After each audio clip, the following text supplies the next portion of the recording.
Pernah tak dengar cerita orang pencen awal tapi lepas tu hidup susah? Sebenarnya ramai buat satu kesilapan besar bila bersara awal.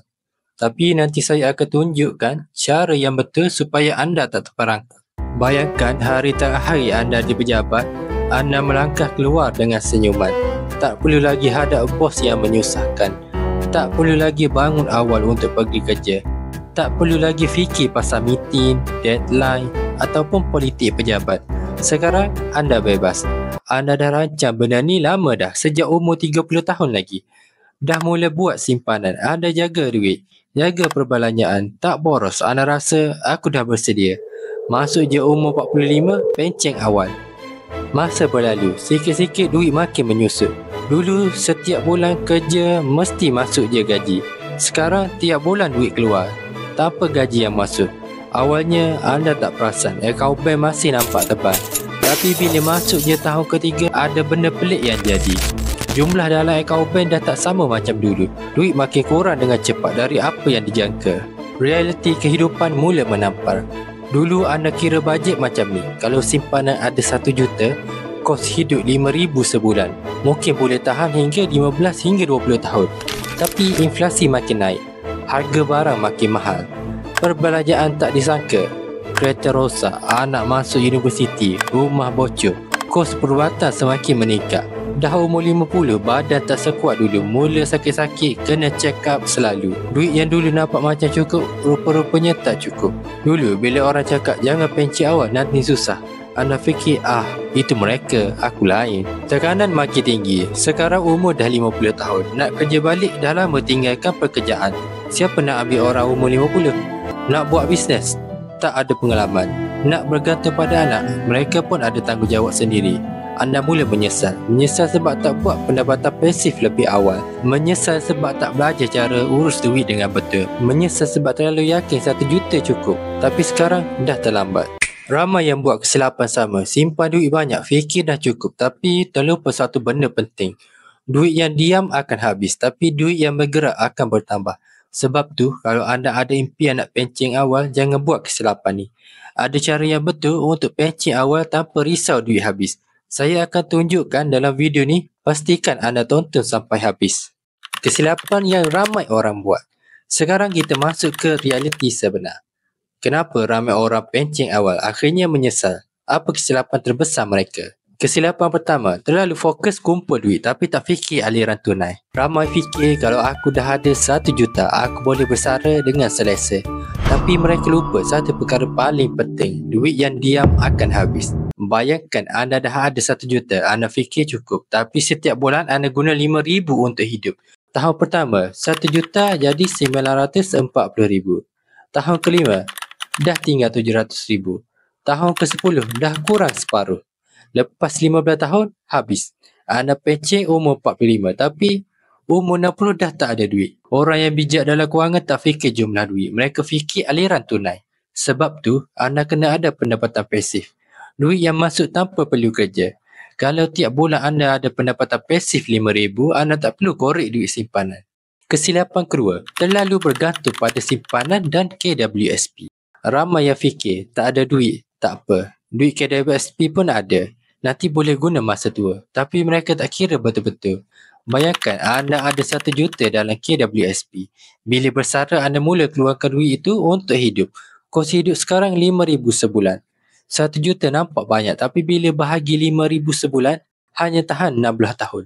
Maksudnya kalau anda pencen umur 45, umur 61 dah habis. Dan itu pun kalau anda tak sakit, tak ada kecemasan dan kos hidup tak naik. Masalahnya, kos hidup makin naik. Sekarang minyak masak RM30. Mungkin 10 tahun lagi RM50.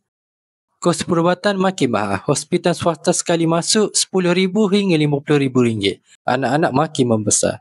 Kalau ada anak masuk universiti, kena sediakan yuran. Anda sangka duit cukup, tapi sebenarnya tak cukup. Lepas tu baru cari kerja balik. Umur 60, siapa nak ambil kerja? Kesilapan ketiga, tak sediakan pendapatan fancy sebelum bersara. Sebelum bersara, gaji masuk tiap bulan. Lepas bersara, tak ada gaji. Tapi belanja tetap kena bayar. Bila duit simpanan makin kurang, baru mula fikir nak cari duit balik.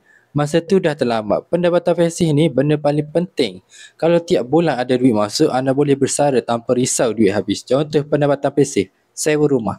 Kalau ada rumah, anda boleh sewakan, setiap bulan dapat duit. Dividen saham. Kalau ada pelaburan dalam saham yang bagi dividen, setiap tahun ada duit masuk. Bisnes kecil-kecilan.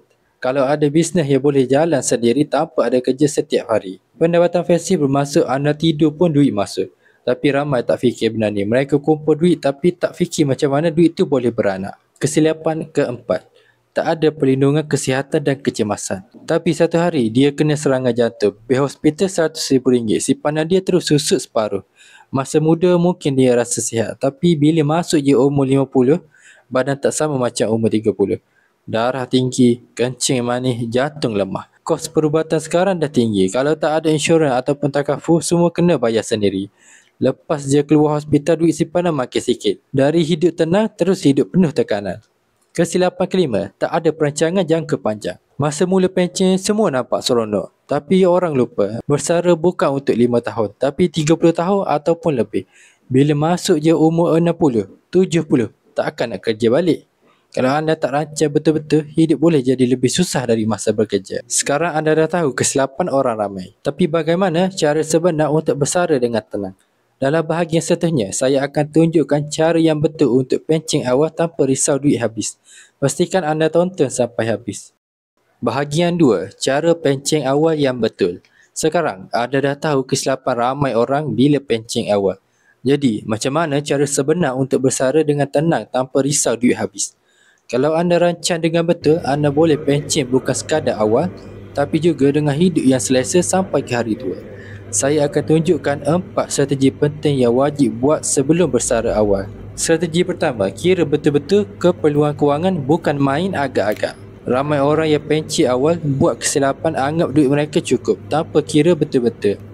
Kalau anda nak pencen awal, anda kena tahu berapa banyak duit diperlukan setiap bulan dan setiap tahun. Formula asas, kira perbelanjaan bulanan, rumah, kereta, makanan, bil dan anak-anak.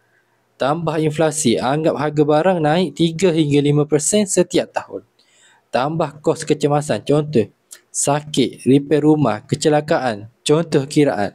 Kos hidup sekarang RM5,000 sebulan. Setahun dah RM60,000. Inflasi 4% setiap tahun. Kos tambahan, perubatan, kecemasan mungkin RM20,000 setahun. Jangka hayat 30 tahun selepas pencen. Kalau ikut kiraan kasar, anda perlukan 2 juta hingga 3 juta untuk pencen dengan selesa. Tapi bukan sekadar ada duit 2 hingga 3 juta, duit tu kena boleh bertahan untuk 30 tahun ke depan. Sebab tu, kita masuk ke strategi kedua. Strategi kedua, jangan hanya simpan duit, tapi laburkan supaya duit bekerja untuk anda. Kalau anda hanya letak duit dalam akaun bank, duit tu akan makin susut sebab inflasi. Apa yang perlu anda buat? Laburkan duit anda. Pilih pelaburan jangka panjang. Contohnya, saham dividen. Pilih saham yang bagi dividen tinggi setiap tahun. Contoh, saham syarikat utility, bank dan syarikat makanan. Kalau ada 1 juta dalam saham dividen dengan 5% pulangan setahun, anda dapat RM50,000 setahun tanpa kerja. Harta benda dan sewa rumah. Jika ada rumah lebih, sewakan. Jangan beli rumah terlalu mahal sampai makan simpanan. Pastikan aliran tunai positif. Rumah sewa boleh jadi sumber pendapatan tetap sampai tua. USB financing dan unit trust. Kalau nak selamat, letak dalam amanah saham yang bagi pulangan tinggi. Unit trust juga boleh bagi pulangan lebih baik daripada simpanan biasa. Matlamat utama, pastikan duit anda berkembang, bukan makin susut. Strategi 4. Sediakan plan kesihatan dan perlindungan insurans. Ramai orang bersara tanpa fikir kos perubatan. Sekarang mungkin anda sihat, tapi bila masuk je umur 50 hingga 60 tahun, badan mula lemah. Kalau tak ada perlindungan, satu penyakit boleh habiskan duit simpanan anda. Apa yang perlu buat? Ambil insurans perubatan ataupun takaful sebelum umur 45. Bila dah tua, premium makin mahal ataupun dah tak layak. Pastikan anda ada dana kecemasan sekurang-kurangnya RM100,000 khas untuk perubatan. Jaga kesihatan dari awal supaya tak perlu bayar kos hospital yang tinggi. Matlamat utama, jangan biarkan masalah kesihatan buat anda terpaksa bekerja semula di usia tua. Bahagian 3, pengajaran dari kisah sebenar. Sekarang saya nak kongsikan kisah benar tentang seorang lelaki yang pernah rasa pencen awal adalah keputusan terbaik dalam hidupnya. Tapi beberapa tahun kemudian hidup dia berubah 180 darjah. Nama dia Encik Rahman, umur 45 tahun. Dia buat keputusan yang ramai orang impikan, pencen awal. Masa tu dia ada duit simpanan 1.2 juta dalam akaun bank. 2 buah rumah, satu dia duduk, satu lagi dia sewakan. Duit di KWSP sekitar 500,000. Dari luar hidup dia nampak sempurna. Dia fikir aku dah menang dalam hidup, tak perlu kerja lagi. Lepas dia berhenti kerja, dia pun mula menikmati kehidupan sebagai seorang pesara awal. Tahun pertama, rasa bebas dan bahagia. Masa ni dia rasa sangat puas. Setiap pagi bangun lambat, tak perlu hadap kesesakan jalan raya. Banyak masa dengan keluarga, boleh hantar anak ke sekolah. Setiap bulan boleh pergi bercuti, makan restoran mewah. Setiap bulan juga dia guna duit simpanan untuk perbelanjaan. Dia fikir 1.2 juta ni cukup untuk 20 hingga 30 tahun. Tapi tanpa dia sedar, perlahan duit makin susut. Tahun ketiga, mula rasa ada yang tak kena. Duit dalam akaun bank dah kurang lebih 30%. Dulu 1.2 juta, sekarang tinggal 800,000. Belanja bulanan 6,000 sebulan. Kos percutian, hadiah anak-anak, makan luar, tambah inflasi, harga barang makin naik. Bila dia kira betul-betul, dia sedar duit akan habis lebih awal dari yang dia jangka. Tapi dia masih positif. Dia fikir tak apa, masih ada masa, nanti boleh cari cara tambah duit. Tahun kelima, kejutan yang menukar segalanya. Doktor sahkan dia kena serangan jantung, masuk ICU 5 hari. Bil hospital 90,000. Masa ni baru dia sedar realiti sebenar. Saya harap anda belajar sesuatu hari ini. Kalau anda rasa video ni membantu, tekan butang subscribe. Kalau anda tak subscribe, kemungkinan besar kita tak akan bertemu lagi. Semoga dimurahkan rezeki untuk yang dah subscribe dan yang tengok sampai habis. Sebaik-baik perancangan manusia, tetap perancangan Allah yang lebih sempurna.